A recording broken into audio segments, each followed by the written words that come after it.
ہم آپ کا سبق پڑھانے جا رہے ہیں پیج نمبر 169 پر. صحیح ہے. لگتا نہیں ہے جی میرا اجڑے دیار میں. یہ رفیع نے گایا بھی ہے. اگر آپ پرانے جا کے لکھیں یوٹیوب پر لگتا نہیں ہے جی میرا اجڑے دیار میں, تو رفیع نے اس کو کسی فلم میں گایا بھی ہے. لگتا نہیں ہے جی میرا اجڑے دیار میں. کیا مطلب ہوا؟ یہ جو دنیا ہے اجڑ گئی ہے نا, اجڑا دیار ہے دنیا, میرا یہاں دل نہیں لگ رہا. کس کی بنی ہے عالم ناپائیدار میں. کس کی بنی ہے؟ بنی کا کیا مطلب؟ جب ہم کہتے ہیں نا میری آج کل اس سے بہت بن رہی ہے, یہاں بنی سے مراد یہ ہے. یعنی جب ہم کہتے ہیں میری اس سے بن رہی ہے, اس کا مطلب ہے میرا اس سے دل لگ رہا ہے, مجھ سے بات کر کے خوش ہوں, مل کے خوش ہوں. تو دنیا جو ہے وہ عالم ناپائیدار ہے, اور اس ناپائیدار عالم سے کسی کی نہیں بنی. ٹھیک ہے, کس کی بنی ہے عالم ناپائیدار میں؟ کسی کی نہیں بنی. کسی کا دل نہیں لگتا, سب کو یہاں سے جانا ہوتا ہے. کتنا ہی دل لگا لے, کچھ بھی کر لے, لیکن ایک وقت ایسا آتا ہے کہ اسے یہ دنیا چھوڑ کے جانا ہوتا ہے. بہت اچھا شعر. لگتا نہیں ہے جی میرا اجڑے دیار میں, کس کی بنی ہے عالم ناپائیدار میں. ٹھیک ہے, کہہ دو ان حسرتوں سے کہیں اور جا بسیں. دل میں جو حسرتیں خواہشیں ان سے کہہ دو کہ کہیں اور جا کے بس جائیں. اتنی جگہ کہاں ہے دل داغدار میں. دل تو داغدار ہوا ہے, داغ ہوئے میں دل میں. صحیح, زخمی ہے دل, تو اس میں اتنی جگہ نہیں ہے کہ ان جگہوں میں اس پر کیا آ جائے, اس میں حسرت آ جائے. صحیح, یعنی غم, پریشانی, مشکلات, اس سے دل داغدار ہو گیا ہے. اب اس داغدار دل میں اتنی جگہ نہیں ہے کہ اس میں کیا قائم ہو سکے, کوئی حسرت بس سکے. کیا خوبصورت شعر ہے. کہہ دو ان حسرتوں سے کہیں اور جا بسیں, اتنی جگہ کہاں ہے دل داغدار میں. کیا بات ہے جناب. اس کے بعد اگلا شعر کہتے ہیں کانٹوں کو مت نکال چمن سے او باغباں. باغباں کا مطلب جو مالی ہوتا ہے وہ کیا کرتا ہے, کانٹے نکال دیتا ہے نا, یا جو بیکار سے پیڑ اگ رہے ہوتے ہیں, جڑی بوٹیاں, وہ نکال. تو کانٹوں کو مت نکال چمن سے او باغباں, یہ بھی گلوں کے ساتھ پلے ہیں بہار میں. کیا بات ہے. ٹھیک ہے, بہار کا جب موسم آیا ہے تو پھولوں کے ساتھ ساتھ یہ بھی پلے ہیں. انہوں نے بھی جو ہے وہ اپنی نشو و نما پائی ہے, تو اس کو بھی رہنے دو. بہار کا حصہ ہیں یہ بھی. جہاں بہار ہوگی, جہاں پھول بسیں گے, وہاں ساتھ ساتھ کیا ہوں گے, کانٹے ہوں گے. عام طور پر تو پھول اور کانٹے ایک دوسرے کے متضاد سمجھے جاتے ہیں, اور یہ بھی سمجھا جاتا ہے کہ جہاں پھول ہوں گے وہاں کانٹے لازمی ہوں گے. گلاب کا پھول شاخ سے جیسے ہم توڑتے ہیں تو اس کے ساتھ کیا آتا ہے, کانٹا آتا ہے. اس کا مطلب یہ ہے کہ آپ کو اگر پھول چاہیے, بہار میں اگر کیا چاہیے, پھول چاہیے, تو آپ کو یہ کانٹوں کا بھی روادار ہونا پڑے گا, کانٹوں کو بھی برداشت کرنا پڑے گا. اس لیے کہ بہار میں اگر پھول اگیں گے تو ان کے ساتھ کیا اگیں گے, کانٹے بھی اگا. اگر کانٹے نکال دو گے تو کیا ہوگا, پھول بھی نہیں رہیں گے. یہ انہوں نے کہا ہے کانٹوں کو مت نکال چمن سے وہ باغباں, یہ بھی گلوں کے ساتھ پلے ہیں بہار میں. جیسے جیسے پھول کھلے ہیں ویسے ویسے ان کے نیچے جو ڈنٹھل ہیں ان پہ کانٹے بھی موجود ہیں. کیا مطلب اس شعر میں؟ پیغام یہ ہے کہ جہاں خوشیاں آپ چاہتے ہو وہاں لازمی اس کے ساتھ کیا ہوں گے, دکھ ہوں گے. اگر آپ کہو کہ صرف دکھ ہمیں نہ ملے, صرف کیا مل جائے, خوشیاں مل جائیں, تو یہ قدرت کا قانون نہیں ہے. یہ کہنے کی کوشش کی ہے. آگے لکھتے ہیں بلبل کو باغباں سے نہ صیاد سے گلا.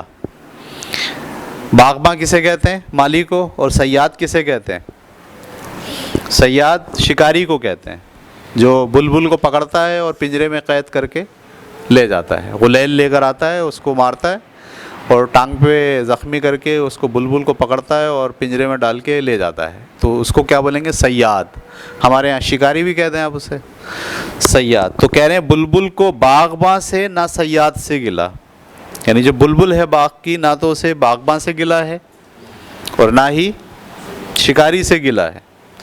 قسمت میں قید لکھی تھی فصل بہار میں. صحیح, یہ تو اپنے اوپر ہی کہہ رہے ہیں نا. یہ یعنی جب بادشاہت قائم ہو گئی اور سب چیزیں صحیح چلنے لگ گئی تو ہمیں تو اٹھایا اور اٹھا کے قید کر دیا. تو یہ کہہ رہے ہیں بلبل کو نہ تو باغباں سے گلا ہے اور نہ ہی صیاد سے. قسمت میں قید لکھی تھی فصل بہار میں. اپنے بارے میں یہ کہہ دیا انہوں نے یہ شعر. آگے جناب شعر لکھتے ہیں آخری جسے مقطع کہتے ہیں آپ, صحیح ہے. کتنا ہے بد نصیب ظفر دفن کے لیے, 2 گز زمیں بھی نہ ملی کوئے یار میں. اوئے ہائے, ساری زندگی دہلی میں رہے, بادشاہت قائم رہی, لیکن جب مرنے لگے تو وہاں سے کہاں چلے گئے؟ قید خانے رنگون میں. اور جو ہماری کوئے یار تھی, جو ہماری جگہ تھی, دلبر تھی, جہاں دل لگا ہوا تھا, وہاں 2 گز زمین بھی نہیں ملی ہمیں. کتنا ہے بد نصیب ظفر دفن کے لیے, 2 گز زمین بھی نہ ملی کوئے یار میں. یہ تو اس پہ تو آدمی کا جو غم ہے نا وہ آخری انتہا پہ پہنچ گیا ہے. کتنا ہے بد نصیب ظفر دفن کے لیے, 2 گز زمین بھی نہ ملی کوئے یار میں. تو ایک بار ذرا سب لوگ پوری غزل ایک بار خود دہرا لیں اور یہ انتخاب کر لیں کہ آپ کو اس شعر میں سے کون سا, اس غزل میں سے کون سا شعر سب سے زیادہ اچھا لگا. میں بھی پوچھنے والا ہوں سب سے.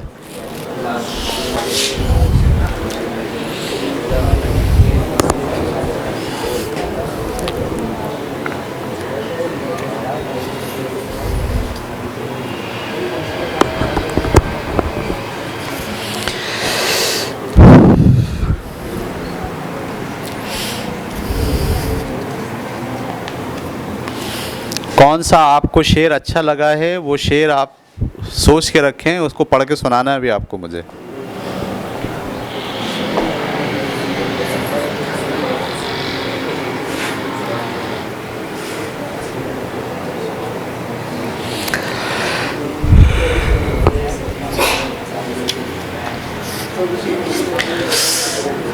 پڑھ لیا جی بھائی. تاہا کون سا شعر آپ کو پسند آیا؟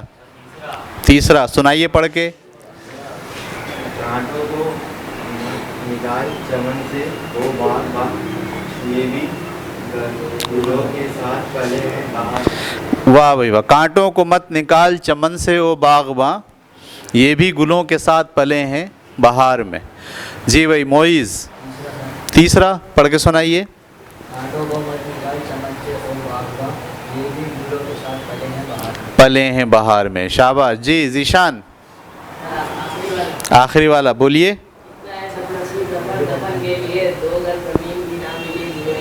کوئے یار میں. کیا بات ہے جی. آخری والا ہی پڑھ کے سنائیے.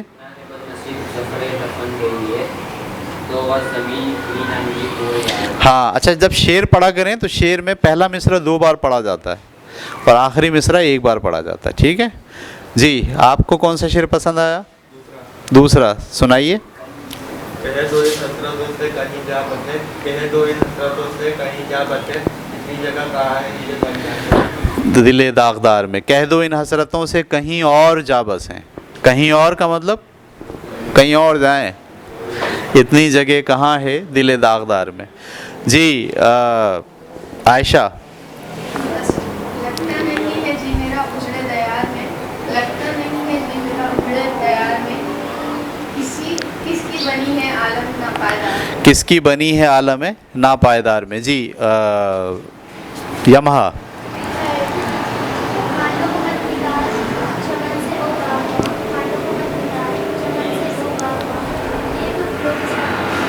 یہ بھی گلوں کے ساتھ پلے ہیں بہار میں. ٹھیک ہے, تو میرا خیال ہے سارے شعر اپنی جگہ پر بڑے بامعنی شعر ہیں. بہادر شاہ ظفر اچھے سمجھ میں آنے والے شاعر ہیں. چلیے جناب, اب ہم آ گئے پیج نمبر 170 کے اوپر اور اس میں ہم کریں گے مشق. پہلا سوال, اس غزل کے تیسرے اور 5ویں شعر کی تشریح کیجئے. کر لیں گے آپ لوگ. تیسرا شعر کون سا ہے؟ کانٹوں کو مت نکال چمن سے او باغباں, یہ بھی گلوں کے ساتھ پلے ہیں بہار میں. اور 5واں شعر کیا ہے؟ کتنا ہے بد نصیب ظفر دفن کے لیے, 2 گز زمیں بھی نہ ملی کوئے یار میں. یہ شعر آپ ان کے پس منظر سے سمجھ رہے ہوں گے نا, جو بہادر شاہ ظفر کی زندگی کا پس منظر ہے اس سے شعر اچھا جناب. اگلا سوال ہے, آخری مغل بادشاہ کون تھا؟ بہادر شاہ. اس غزل میں شاعر نے بلبل کسے کہا ہے؟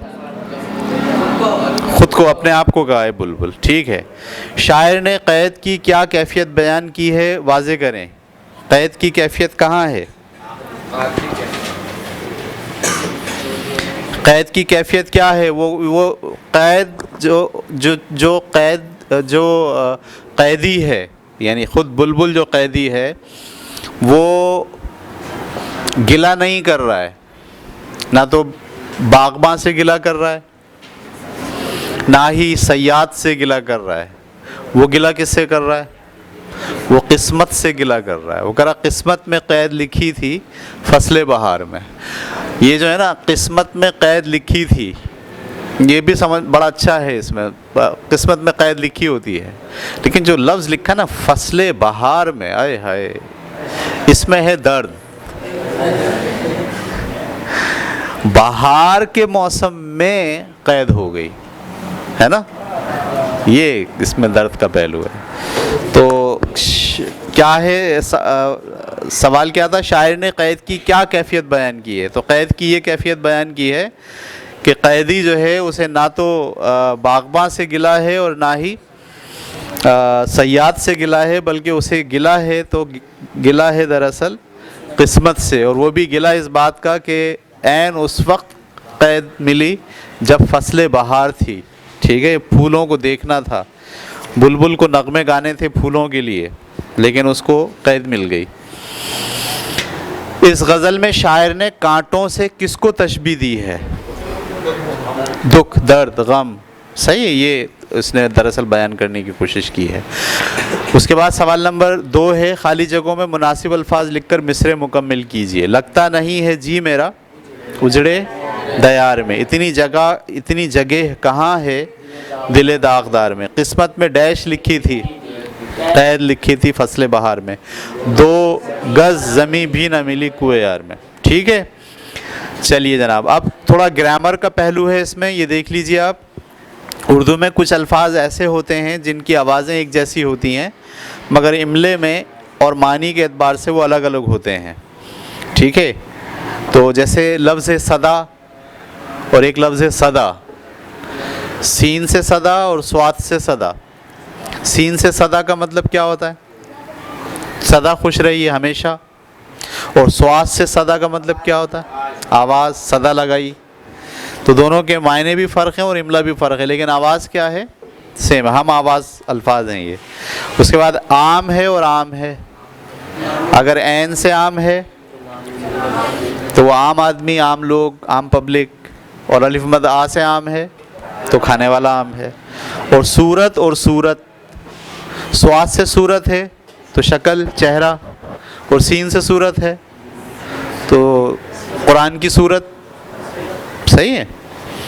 تو آپ ایسے کوئی بھی 5 الفاظ اپنی کاپی میں تحریر کیجیے. آپ کو بھی ڈھونڈنے ایسے 2 لفظ جو بولنے میں ایک جیسے ہوں لیکن املے میں بھی الگ ہوں اور لکھنے میں بھی الگ ہوں اور معنوں میں بھی الگ ہوں. چلیے جی، اگلا سوال ہے. ان جملوں کو پڑھیے. 2 جملے ہیں. لکڑہارے نے بڑے بڑے لکڑ کلہاڑے سے پھاڑ کر ایندھن کے لیے خاصی مقدار میں لکڑی جمع کر دی. یہ جملہ ہم نے پڑھا. اور دوسرا جملہ، محفل میں بلوچ قوم کے سردار بڑے بڑے پگڑ سر پر باندھے ہوئے تھے، جبکہ عام بلوچ بھی پگڑی کے بغیر نہیں تھے. تو دیکھیں پہلے جملے میں لکڑ اور لکڑی. لکڑ کس کے لیے استعمال کیا؟ بڑے بڑے اگر ہیں تو اس کے لیے لکڑ، اور چھوٹے چھوٹے پیسز کر دیے تو اس کے لیے لکڑی. اسی طرح دوسرے جملے میں بڑے بڑے پگڑ، اگر بڑے ہیں تو پگڑ ہیں اور اگر چھوٹے ہیں تو پگڑی ہے. تو یہ اب نیچے ہم پڑھتے ہیں. مندرجہ بالا جملوں میں آپ نے دیکھا کہ لکڑ اور پگڑ، بڑی اور لکڑی، لکڑ اور پگڑ بڑی کے لیے اور لکڑی اور پگڑی کے لفظ چھوٹی چیزوں کے لیے استعمال ہوئے ہیں. قواعد میں بڑی جسامت ظاہر کرنے والے لفظ کو اسم مکبر کہتے ہیں. یعنی اس میں جو لکڑ ہے وہ اسم مکبر ہے اور جو لکڑی ہے وہ اسم مصغر ہے. اسم کا مطلب کیا ہوتا ہے؟ نام. اب کسی چیز کا جو نام ہے اگر وہ بڑے کو ظاہر کر رہا ہے تو وہ نام ہے مکبر، ہم بولیں گے یہ اسم مکبر ہے. اور اگر وہ نام چھوٹی چیز کو ظاہر کر رہا ہے تو ہم بولیں گے یہ اسم مصغر ہے. یہ سمجھ میں آ گئی بات؟ تو مندرجہ الفاظ میں مصغر اور مکبر اسما الگ الگ کر کے لکھی ہے. صندوقچی اور صندوق، صندوق اسم مکبر ہے اور صندوقچی اسم مصغر ہے. کلہاڑا اور کلہاڑی، کلہاڑا جو ہے وہ مکبر ہے اور کلہاڑی، چمٹا اور چمٹی، صحیح، چمٹا مکبر ہے اور چمٹی مصغر ہے. دیگ اور دیگچی، دیگ مکبر ہے اور دیگچی، کڑاہ اور کڑاہی، صحیح ہے. تو ابھی پتہ چلا کہ جو بڑی جو کڑاہی ہوتی ہے اس کو کڑاہی نہیں کہتے، اسے کیا کہتے ہیں؟ کڑاہ کہتے ہیں. اور سیارہ اور سیارچہ، سیارچہ مصغر ہے اور سیارہ مکبر. ٹھیک ہے، تو یہ ہم نے پڑھ لیا. اس کے بعد اگلا سوال ہے، ان لفظوں کو غور سے پڑھیے. اجڑے دیار اور عالم ناپائیدار، جا بسیں اور اتنی جگہ، دفن اور زمین، بلبل، صیاد، قید. یہ جو لفظ ہے نا یہ ایک دوسرے سے متعلقہ ہیں. متعلقہ کا مطلب ایک لفظ دوسرے لفظ سے کوئی نہ کوئی تعلق رکھتا ہے. تو آپ نے دیکھا کہ ان لفظوں میں سے کچھ لفظ ایک دوسرے سے کسی نہ کسی طرح کا تعلق رکھتے ہیں. مثلا اجڑے دیار کا معنی کے لحاظ سے تعلق جا بسیں سے ہے. ایسے تعلق والے لفظوں کے استعمال کو رعایت لفظی کہا جاتا ہے. کیا کہا جاتا ہے؟ رعایت لفظی، یعنی ایک لفظ دوسرے لفظ کو بیان کر رہا ہے، ایک لفظ کا دوسرے لفظ کے ساتھ تعلق ہے، تو ہم کہہ رہے ہیں اس میں رعایت لفظی پائی جاتی ہے. درج ذیل لفظوں کے رعایت لفظی کے لحاظ سے جوڑے بنائیے. چلیے بھائی، اس میں لفظ ہونٹ ہے.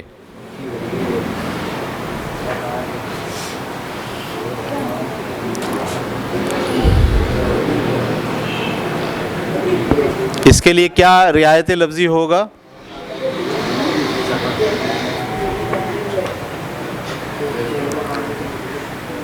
ہونٹ کے ساتھ آپ کیا استعمال کر سکتے ہیں؟ ناک، نام. نہیں، اسی میں نہیں ڈھونڈنا ہے آپ کو، آپ اس میں ہی ڈھونڈ رہے ہیں.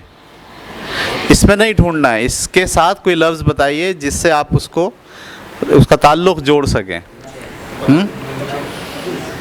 ہونٹ، مونچھیں، صحیح ہے. دانت،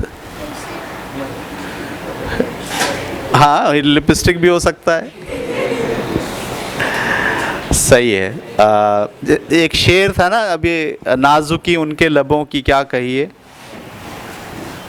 پنکھڑی ہو پنکھڑی جیسے گلاب کی سی ہے. تو ہونٹ کے ساتھ آپ گلاب بھی جو ہے وہ، یا نازکی زیادہ بہتر ہے. ہونٹ کے ساتھ کیا؟ نازکی. خوشبو، پھول، گل، راہ.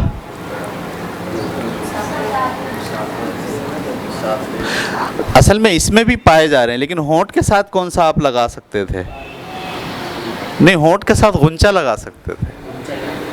غنچہ کلی کو کہتے ہیں. پھول جب کھل جاتا ہے تو پھول کہلاتا ہے، جب تک کھلا نہیں ہوتا ہے تو کلی ہوتا ہے. تو ہونٹ جب ہنستا ہے تو پھول بن جاتا ہے، اور جب صرف مسکراتا ہے تو غنچہ ہوتا ہے. تو ہونٹ کے ساتھ کیا آئے گا؟ غنچہ. اور خوشبو کے ساتھ کیا آئے گا؟ گل. ویری گڈ، صحیح ہے. انہی میں آپ ڈھونڈ لیجئے. اور راہ کے ساتھ ہم سفر. کیا بات ہے، راہ کا مطلب راستہ اور ہم سفر کا مطلب ساتھ چلنے والا. اس کے بعد تھک ہار کے، جذبہ ناکام. کیا بات ہے جناب. اس کے بعد گل ہو چکا. اور نام، کانٹے کے ساتھ نام کہاں آ سکتا ہے؟ گل کے ساتھ کانٹا آ سکتا ہے. نام کے ساتھ کیا آئے گا؟ نام کے ساتھ غنچہ نہیں آ سکتا. ہونٹ کے ساتھ نام کا کیا تعلق ہے؟ ہم سفر، جذبہ ناکام، کانٹا، نام. نام کے ساتھ تو اس میں کوئی بھی لفظ ایسا نہیں ہے جو آ جائے.